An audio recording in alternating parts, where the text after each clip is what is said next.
It's the Weekly Wrap with your host, broadcasting legend Bruce Wolf, and his trusty sidekick, comedian Tim Slagle. And now, without further ado, Bruce Wolf. Bruce Wolf and Tim Slagle on the Weekly Wrap. How you doing, Tim? Pretty good. Running a little late, but I'm doing good. That's well. Good. I mean, excuse me. And for the, I never know if I should make reference to the backgrounds that we have because not everybody watches us. But I try to have. Boy, that's an understatement. Yeah, that's true. Well, you ought if you want to properly state it, then you should have a crypt behind you. But all you have is. I think you're in the intensive care unit somewhere at some. Although it looks very nice, a nice little hospital room in the back. It's a private room with a little recliner chair, so you can come visit me. I hope by the D block you're not comatose in that bed at that point. So the big story everybody's talking about, student debt and the Biden administration. And it's not often that you could get the Wall Street Journal and the Washington Post to basically write the same editorial, and they panned it. And I was just trying to understand who this appeals to. Well, we know who it appeals to. It appeals to the increasing Democratic minority of upper class whites. I guess that's what it comes down to. Well, actually, no. It appeals to college graduates that make less than $125,000 a year. So women's studies majors. Right. Here's the thing. I saw it on Twitter, and it didn't look. It was never going to be a program that I would support, but it looked like it was almost feasible because it was up to $10,000. So it's not like $150,000. It's not paying for your entire law school education, but it was $10,000, and for people making up to $120,000 a year, whatever, $125,000, whatever it was there, and that didn't seem like a lot of money.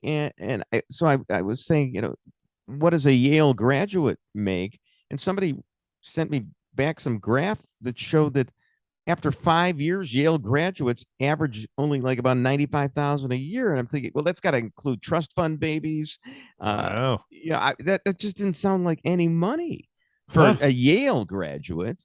I mean, well, Yale has an art school, so maybe that's they must be throwing a lot of different people in that mix. But it's been panned, and I think of I think of schools like not like Harvard or Yale, but like these for-profit schools like I don't even know if this one still exists, the Illinois College of Broadcasting, which well they're really I know you want to laugh about it, the American Bartender School. Well, the thing is that I remember Dan Proft and I, my former partner, and now he still has a job in radio, and I'm doing this from the hospital bed. We're sharing the hospital bed.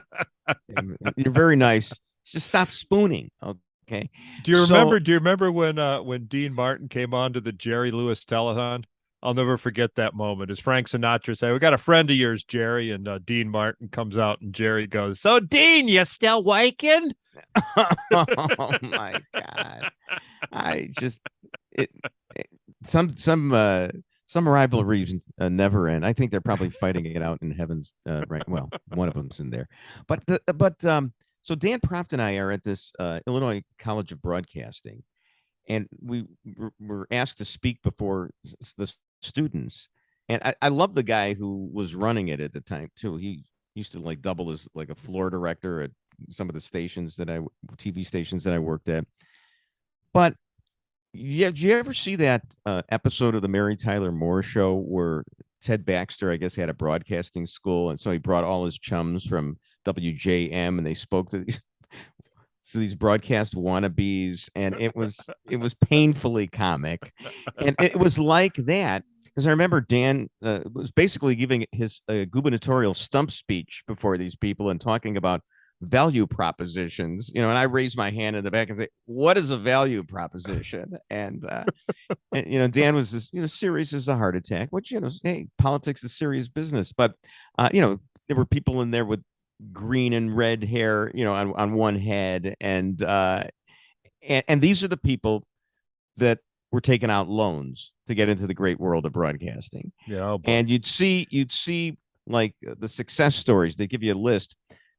and half of them seem to be like producers for the Man Cow show, and that's success. So it's not like ladies and gentlemen, please welcome Turd. Yeah, right. It's not like you didn't learn anything there. I'm sure you did learn things, but you might learn some of those things on the job as well. And $10,000 is that's like 1 year's interest, isn't it? That's nothing. I mean, it's not. It didn't even pay. I'm sure for the Illinois College of Broadcasting, and the thing is, I think this is more than a tacit admission by the Biden administration that some of these for-profit schools don't actually help people.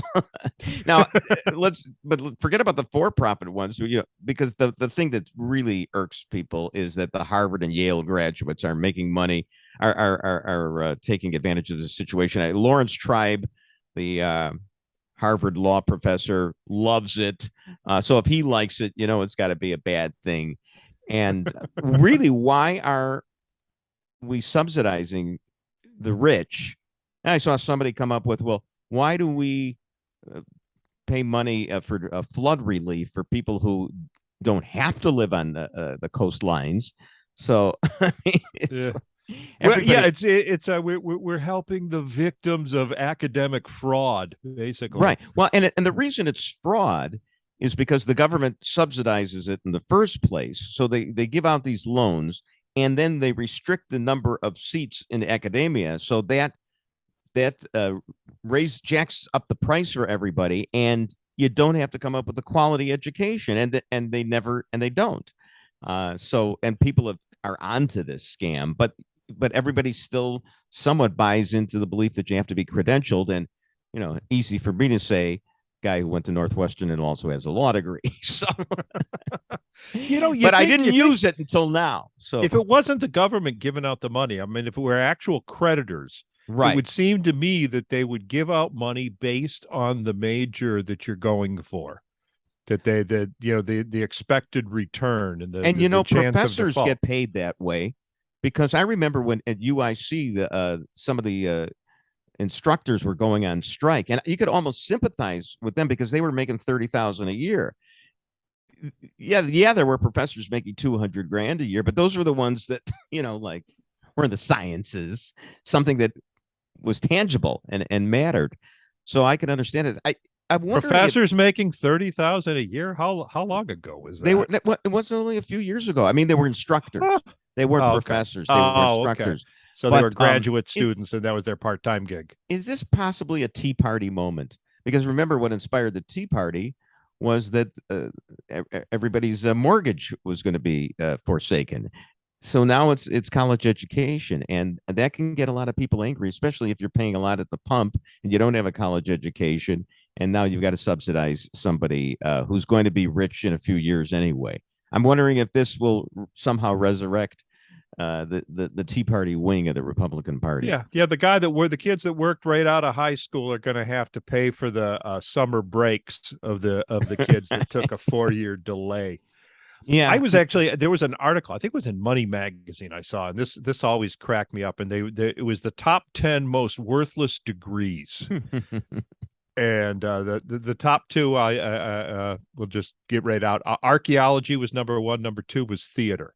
Yeah. And I remember that from the article because my nephew was getting a double major in archaeology and theater. So I mean, so what do you do with that? I mean, do you play like Indiana Jones or something? And yeah, so I'm going on a dig, and but I really know how to mug for the camera. But the metric that they used to judge the worthlessness of the degree was the percent chance of ending up in retail. And that's always amused me. Well, I mean, I think if you study archaeology, you're trying to sell somebody on skulls and bones and things like that, and I think that's convertible to selling refrigerators and other appliances. Everybody's a salesman. That's what it comes down to. So it doesn't matter, and certainly theater. Yeah, if you could sell that odd shaped rock proved that there was once a dinosaur. One little rock. I believe that. Right. We all know it was all done in some studio anyway. So all right, but what are the political implications of this? I mean, here we are on the cusp of the midterms, and it just seems like another blow to the solar plexus of the Biden administration. Why would, but a self-inflicted wound? Why would they do this? Probably because the Mar-a-Lago raid being unjustified was getting traction. They had to do something to distract the attention. So, hey, we're going to hit ourselves over the head right now. They thought that would be a big one. They thought that they would, they had no idea the opposition to the. They really don't understand. I think the Trump voter is that they don't understand that the Trump voter is blue collar. But they don't understand a lot of their own voters. I mean, I get that there's a big segment. Again, like I said at the outset, that the Democratic Party is becoming increasingly rich and white, and so they would be the ones rich, to benefit white, from and this. woke. Yeah, right, and they would be the ones to say that 10 times real fast. They would be the ones to benefit from this. So, but that's not enough, and it's probably going to kill you in the midterms. But we'll see, and there's plenty of time to inflict more wounds. Well, coming up, I've got an idea. We should talk about what I think should be the government's next program, the Biden administration's next plan, and that is to force people to listen to other people's podcasts, because there are 4 million podcasts out there, and there are only so many listeners, and we've got to have some transfer payments on that as well, akin to the student debt. But we'll get to that and many, many other subjects here on the Weekly Wrap.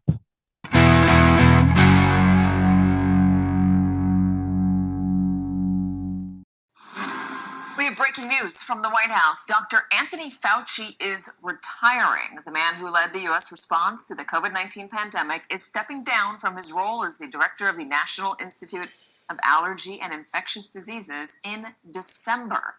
Fauci has served under 7 U.S. presidents, both Republican and Democrat, and for almost 4 decades served as the director of the NIAID. In a statement, Dr. Fauci said it has been the honor of his lifetime to have led the institute, which he called a, quote, extraordinary institution. Also in a statement, President Biden said, quote, I extend my deepest thanks for his public service. The United States of America is stronger, more resilient, and healthier because of him. Bruce Wolf and Tim Slagle on the Weekly Wrap. And Tim, Fauci is a goner. I think he's the epitome of the worst of liberalism, the condescension, the fact that they have to lie to us for our own good. And the deplorables need to be lied to. And that was probably the worst of it. And that's how he started out when he told everybody that they didn't need masks. Then he changed his mind. Even the New York Times, which had to be on his side, said that he was changing the shifting the goalposts on what constituted herd immunity. So, and then there was everything else. I mean, let's not even bring up gain of function and his role in that. Well, I still picture those little butts of those beagles with their heads in the sandfly tents. That's what I think of Fauci. That's what I think of. This whole idea that everybody that they have to do things for the good of us, and we're just hearing right now. You tipped us off on this, and thanks for paying attention to social media. Whereas I'm just genuflecting before my Emmy Award from 1988. But that on Joe Rogan's show, Mark Zuckerberg says that the FBI, correct me if I'm wrong, because I don't want to get any of these facts wrong. The FBI instructed him to not do anything about Hunter Biden's laptop. And do I have that right?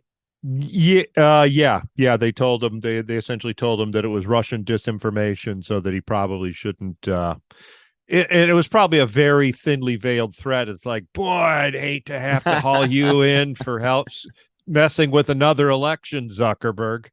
But it's just another strike against the FBI. The hits just keep on coming. That was a perfectly legitimate news story that the New York Post had, and it was wiped off. And if it had been it was the epitome of an October surprise. It was in October. Right. It was, I mean, they were saving it. They said, "Oh, this is going to be good. We'll drop this one in October, and we'll clean up at the polls."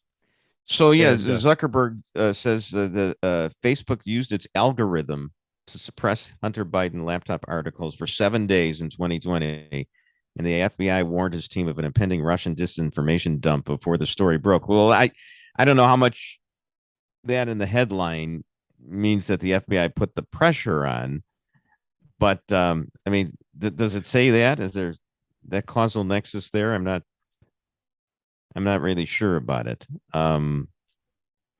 So maybe that'll all come out in the.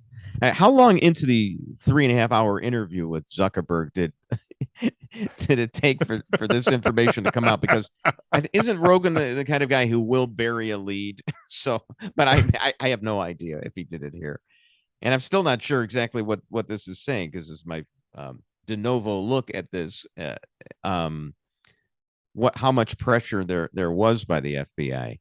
But that, well, it would seem from what I'm reading between the lines here, but it would seem that the FBI was aware that they were gonna, that the Post and Giuliani and Trump were going to dump the Hunter laptop, and so that they already had the Russian disinformation excuse ready to go. And it would appear that they went to Zuckerberg and probably what's his face at Twitter. Right. It's fine for all these muckety mucks and former government officials to say, "Oh, this sounds like Russian disinformation." Go ahead and get that opinion based on nothing, based on no facts, just on their speculation. It's fine to get that, but it's also fine to have the story, and and they wouldn't allow the story. Yeah, they could say this is potentially Russian disinformation. However.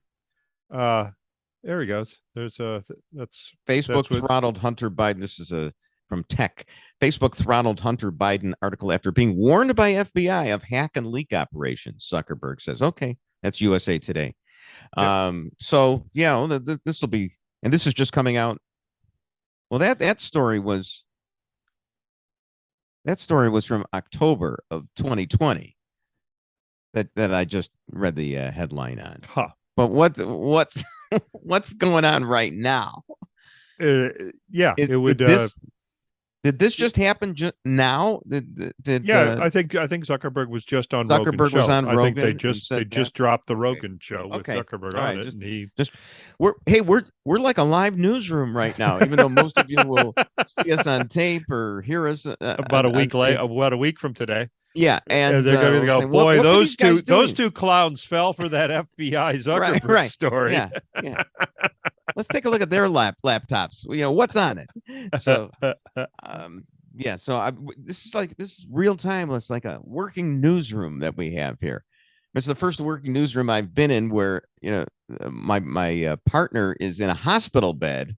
But well, I was a little nervous because I read through what the topics were going to be. Right. No, and speaking of, I hope you're not in that hospital bed because of the monkeypox outbreak. The latest on this, as far as I'm able to surmise from the CDC, they said at this time data suggests that gay, bisexual, and other men who have sex with men make up the. Will that be heterosexual? Is there a third? Is there a third? Yeah, is there a third category of men that have sex with men that I'm not aware of? Again, it reminds me of that Onion story a number of years ago, which was headline I cannot put out there again. I can't speak it, but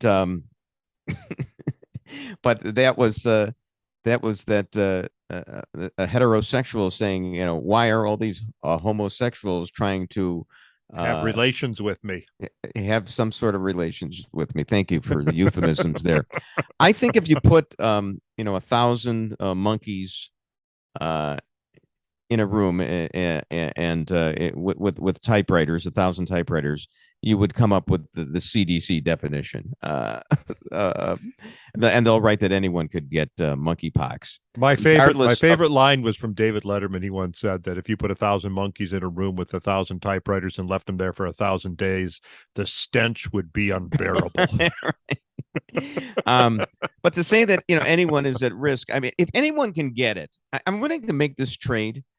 If we're willing to concede that anyone can get it, that it's widespread, can we say that voter fraud is widespread too? I'll make that deal with you, in our fantasy political league. And I just want to know what it is about a man's vagina that makes it such a breeding ground for this disease. Well, I think that men who have sex with men tend to be immunocompromised from the last disease that anybody could get. Yeah. It sounds like we're going to play charades on this one. So pivoting to the religious beat. So every month I attend this Zoom Sabbath service, Reform Judaism service, and I like everybody involved in it, and I like the rabbi, and I should know what I'm getting into because, as somebody once said, the Reform Judaism is the Democratic Party with holidays. So I get it, but I go there for for the songs and the togetherness, but they got to have their little sermons, and they had to throw in this last Friday night. They were saying, whatever you think of Liz Chaney's politics, this isn't political. This was ethical, and she should be championed because of that. And I said, oh, all right, thanks. So, yeah, there's a reason she was brought up by a Reform rabbi, and that's because it's political. That's why. I mean, come on. I mean, give me a break. Yeah, it's. Yeah, somehow she thinks she's gonna. I think she thinks she's gonna be a viable candidate for president. What is her constituency? What she could run as a Democrat. She agreed with Trump on so many of the issues. She can never run as a Democrat. I just don't see that. But did she agree with I mean, the Trump only person who could run that, the only person who can waffle that way is Trump himself. He's the only one who could bounce back and forth. I always believed that had Trump been elected to a second term, he probably would have put a moderate on the Supreme Court because he wouldn't have owed McConnell anything anymore. He would have been a lame duck at that point. And Trump bounces all over the place. So he's the only guy who can get away with that kind of thing. Liz Chaney, I don't think so. So there was this there's a story about a monument commission in Chicago. They have recommended that we tear down the monuments to Marquette, a guy named Italo Balbo, and isn't he maybe the one who saw? Abraham Isn't he Lincoln. the one who saw the Pacific Ocean? Wasn't he the first white man to see the Pacific Ocean? The only thing I From know this about side. Balbo is that the street that bears his name intersects with Michigan Avenue and was where the whole world was watching in 1968 at the Democratic Convention. It was Michigan and Balbo. So I think we should retroactively scrub any mentions of Balbo, the street, from 68 and Democratic Convention. Michigan, what the heck, huh? Yeah. And Marquette. Wait, remember when Marquette changed its mascot from the Warriors to whatever they are now? But they should change the name of the schools too. I mean, how do these? Unless there's another Marquette that I don't know about. And That's Father Marquette, right? He was right. the one. He was the one who converted the Native Americans into I don't Catholicism. know that's any good. And then Liz Chaney, who had been comparing herself to Abraham Lincoln, should be shamed for doing that because Lincoln was no good either. He didn't treat indigenous peoples the right way. So there's a lot of scrubbing that has to be done. And we'll do some right now and come back with another segment for you on the weekly wrap.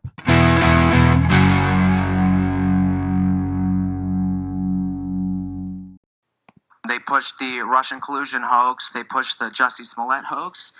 They smeared Justice Kavanaugh as a rapist, and they also smeared Nick Sandmann as a white supremacist. And yes, they dismissed the Hunter Biden laptop affair as pure Russian disinformation.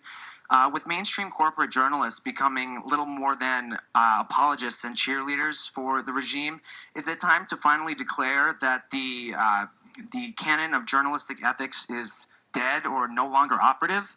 All the mistakes of the mainstream media, and CNN in particular, seem to magically all go in one direction. Are we expected to believe that this is all just some sort of random coincidence, or is there something else behind it? It's too bad it's time for lunch. I think you're describing a different channel than the one that I watch. But I understand that that is a popular right-wing narrative about CNN. To your question about sharing those kinds of connections and trust, we don't talk about it enough, though. We don't share that reality about how that happens. And with regards to the regime, I think you mean the President Biden. The last time I spoke with a Biden aide, we yelled at each other. Bruce Wolf, Tim Slagle on the weekly wrap. Yeah, I guess that kid said it all. That's why he's going to the UFC, and I'm sitting here with you. Well, he's probably going to have a little bit of trouble at the UFC now. No, Because, I think Dr. Hutchins will. Oh well, he's dead. I thought they would protect him. But I mean, Brian Stelter, he quashed the Biden laptop story. Well, he didn't do it himself, but he poo-pooed it, and of course, he was all for Russiagate. So goodbye, Brian Stelter. I don't think his ratings were all that good anyway. I think CNN is going to try to overhaul itself. Is in the process of doing it to become bland like News Nation and really be invisible. Seems like, C-SPAN with commercials. Yeah, I never blamed, for example, ESPN when it became woke, because it didn't become woke and then lose an audience. It lost an audience and became woke because it had lost an audience because it had all these cord cutters. And so they were trying to find an audience, and I don't. Well, hey, now they've got Joe Buck and Troy Aikman, so that should solve all their problems. Yeah, because when I look at your average MSNBC viewer, I think athleticism. Yeah, no question about it. So, and just to show I'm an equal opportunity destroyer, I think Sean Hannity is something of a hack. I mean, I always go to Hannity to just see what our mantra is, because I know he's going to repeat it on a daily basis and he rotates new ideas in like every 6 or 7 weeks. But one thing he did, well, I just don't know how he just rattles off that same diatribe every single night. But the problem is he was ripping my guy Mitch McConnell for leaving the GOP out to dry. And I think it was Jim Garrity in National Review who pointed out that McConnell's PAC is spending $28 million to elect J.D. Vance, who had spent only about $3 million total up to that point. So it's not like the Republican Party, the establishment, isn't trying to help these candidates. And a lot of these Senate candidates have never been elected to anything. You try to elect Herschel Walker. So it's not that easy. And Hannity is ripping McConnell. Do you concur with that ripping, Tim? Ripping McConnell? Yeah. I mean, what has he really done? He's the longest serving Senate leader, and he's really done nothing. Well, wait a minute. When he shepherded, I mean, without McConnell, do we even have a reversal of Roe versus Wade? I don't think so. Okay. He kept Merrick Garland off the bench. Well, he kept Merrick Garland off the bench, and he kept Trump in line. He made a grand bargain with Trump. I mean, McConnell is biting his cheeks or jowls because he hates Trump for what happened at the Capitol. I mean, Trump said, well, yeah, dump all over the Capitol. It's not sacrosanct. Well, it is to Mitch McConnell. And, he didn't like that, but he is resisted the temptation to go as far as say as somebody like Liz Chaney would. I knew wouldn't be politically smart, of course, to do that, but he's gotten all these judges, and that's a third is last time I saw of our representative government. Well, of our government. Anyway, let's turn to something a little sillier than that. May need a visual for this. Please tune into the visual version of this podcast. I saw this thing that WBBM Radio had put out. They showed that they had found a vintage tape recorder and not a tape recorder, excuse me, an FM stereo tuner. Yeah, And I recognize that. Yeah, and this is WBBM Radio. You don't know what that is? Well, I know what it is, but it's tuned to 93.1, which is WXRT. It's not WBBM. So I'm just wondering, is this News Radio 78 listening to Lynn's Bin every morning to get their ideas on what to do, or God forbid, who knows how old this is, to athletes' feats? Well, I can tell you how old that is because it's made to fit into an 8-track player. Okay, there you go. And so that puts it around 1970. Yeah. All right. So what are they doing listening to? Well, 1970. Then what are they listening to? Underground FM. I don't think BBM had an FM station back in 1970. No, they didn't. And FM would have been 96.3, but that looks like it's right on 93.1. It looks like XRT. Now XRT. Yeah, it was probably still breakfast. 73. Yeah, probably still. Really? Okay. Yeah. I wasn't here then. I was thinking that I was thinking the Breakfast with the Beatles was that old. No, I mean the Beatles. Well, the Beatles weren't even done when this FM tuner came out. So Terry Hemmert had to wait till at least they were done. Staying on the media beat here, let's try this new little bit here, which is inchoate and probably will be incomprehensible as well. But there's a dearth of media news now that Rob Feeder retired. You just don't know what happens. I read the other day a tweet that Ron Rivera, the former Bear linebacker's daughter, got a job at NBC Chicago doing sports, but I didn't see it confirmed anywhere. I don't know if that means it's Channel 5, my alma mater, or if it's NBC Sports Chicago, where they pay $1.380 to work. So, are you familiar with that old term, $1.380? No. Oh yeah. I think it's $13.80 if I'm not mistaken. But people don't. That's good old West Side talk. $1.380. So I think it predates that FM tuner that we just saw. So meantime, this actually. So I thought we'd do a thing called Rob Feeder used to have Robservations. I thought we'd do Brucervations. One of them, which I don't even like letting anybody else write for me, but Chris, our producer, did come up with a good one. He said Brian Stelter has left CNN. We hope he lands on his feet, and boy, that's going to be hard on his feet. So yeah, that's probably better. He's going to have Brian Stelter's going to have plenty of time to go tubing now. Yeah, right. I don't know where that guy could possibly land up. Anyway, another thing I had read that Emily Barr, the former Channel 7 general manager, and she was wildly successful at Channel 7. She wrote that one for quite a while. She wrote a piece in some TV management website how we should pay tribute to the news directors in television. How hardworking they are, how they take all the heat, how they have so many things that they're responsible for. And I'm thinking they're all carbon copies of each other.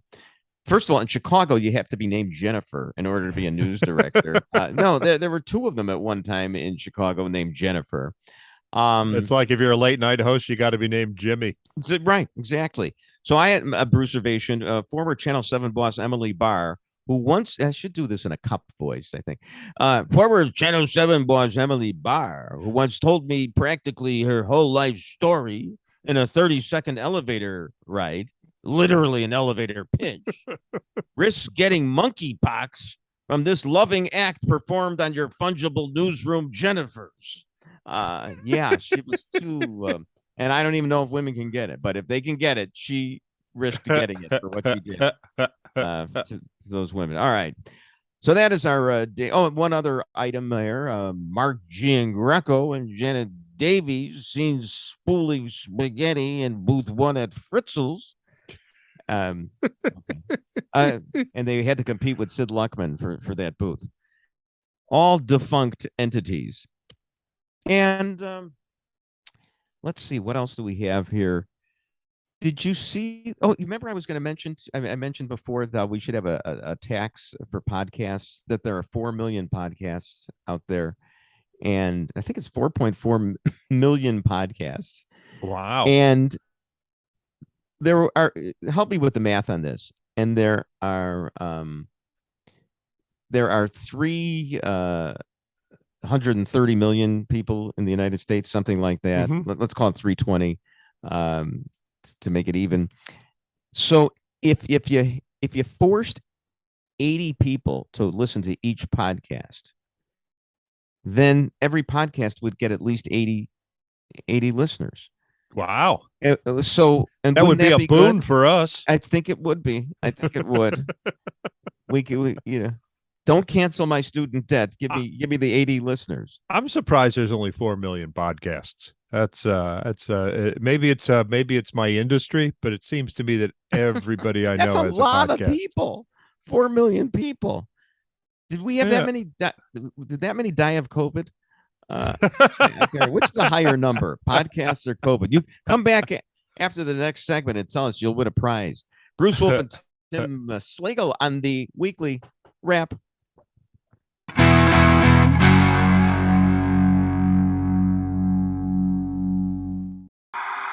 I'm amazed. I'm very pleased. I love history. I love baseball history and Cubs history, and to think that I'm in there with only 2 other broadcasters, and they're very prominent and famous and wonderful, the late Harry Carey and the late Jack Brickhouse, and to think that I'm the 3rd is very special to me.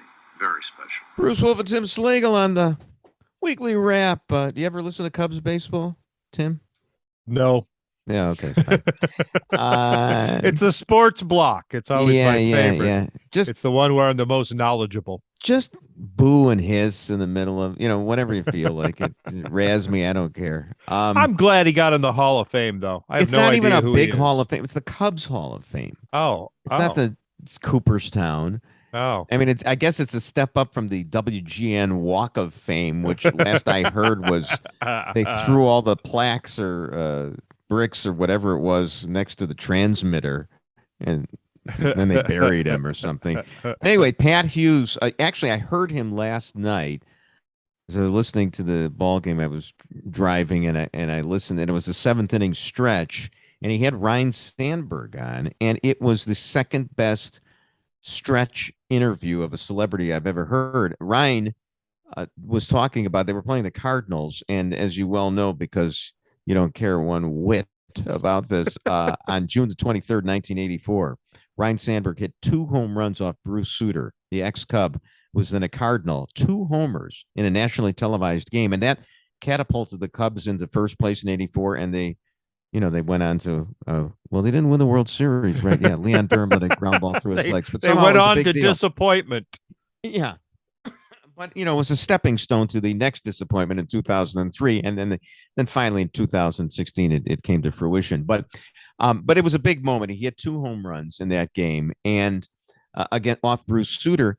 And he was describing, actually, a little inside baseball thing, how it was that he was able to hit Sutter, because Sutter was unhittable. He was a guy who threw this splitter, and he would get guys to hit ground balls or swing at pitches in the dirt all the time and miss them. What he said is that he aimed for underneath the baseball. He would, like, 6 inches underneath the baseball to try to hit that. I mean, I don't even know how anybody hits a baseball. It's I don't even know how anyone throws a baseball. Yeah, right. He would aim underneath, and it actually worked. And he gave that advice to his teammates, none of whom could execute it like he did.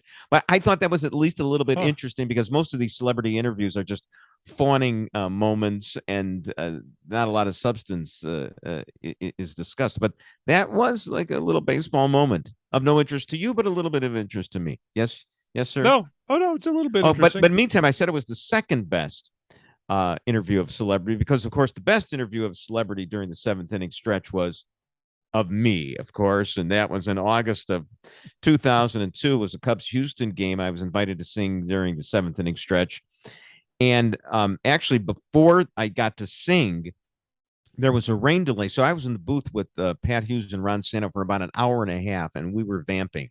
You think this show is tough to fill? I mean, we were going for about an hour and a half in there, and there's a lot of funny stories, and I'll regale you with, them bit by bit. Not you can't take it all at once. It's too much. But I admitted to Pat that I was nervous to sing "Take Me Out to the Ball Game," and I said that I had spilkies, which is a Yiddish word for Jack Carter. I know flop spilkies. Sweat. Yeah, you know that.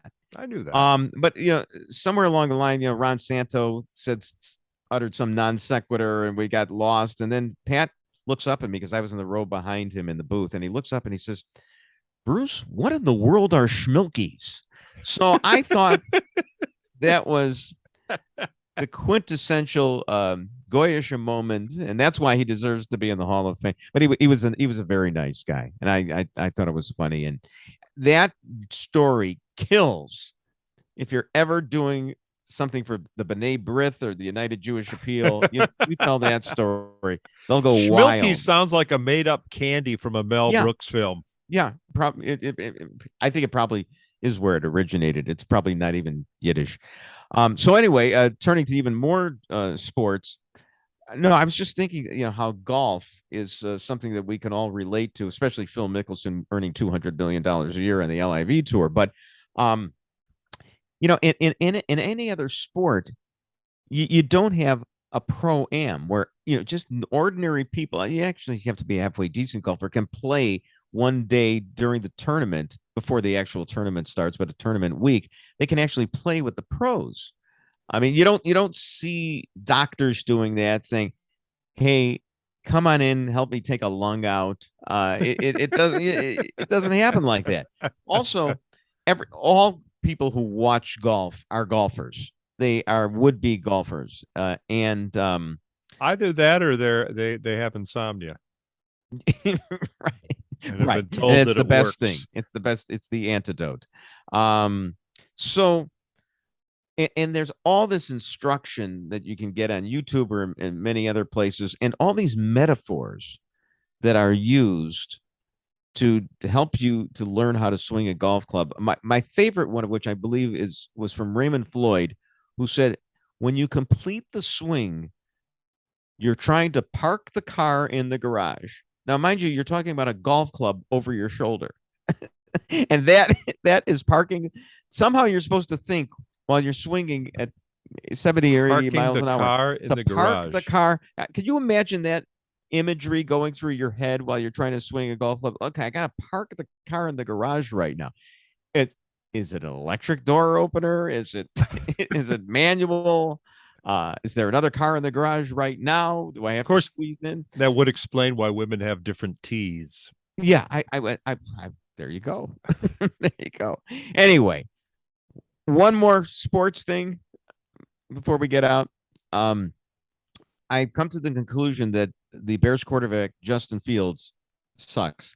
I know he hasn't played a game yet, but I read a tweet of Mike Martz, the former Bears offensive coordinator, and I obviously has sour grapes because he ultimately failed here, but he said somewhere that Justin Fields is not very good at reacting to defenses.